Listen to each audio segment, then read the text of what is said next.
അംശവും അതിലില്ല.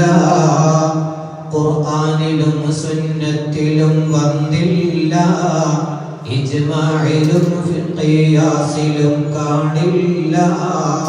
നൂറ്റാണ്ട് 14ഓളവും കഴിഞ്ഞില്ലേ, അന്നൊക്കെ ജുമുഅ നടന്നതും ശരിയല്ലേ? ഏതെങ്കിലും ഭൂഖണ്ഡമിൽ കാണിച്ചുതാ ഒരു ഖുതുബ അറബിയിലൊഴികെ നീ തെളിയിച്ചുതാ. തിരിയുന്ന ഭാഷയിൽ വേണമെന്നു പ്രമേയവും പാസാക്കിയും കൊണ്ടാണിതിന്റെ തുടക്കവും. റബ്ബിനു വേണ്ട, തിരുനബിക്കും വേണ്ട, പിന്നെന്തു ദീനാ പറയണം നീ മണ്ട.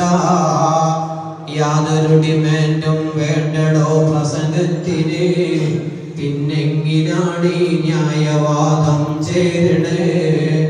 ദിക്ർ എന്ന വാക്കു പറഞ്ഞതാ ഖുർആനിലും, അതുപോലെ തന്നെ വന്നതാണ് ഹദീസിലും.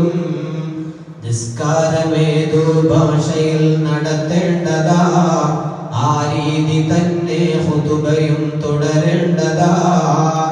മുൻഗാമികൾ കാണിച്ചു തന്നത് തുടരണേ, അത് വിട്ടുപോയാൽ നരകമാ സൂക്ഷിക്കണം.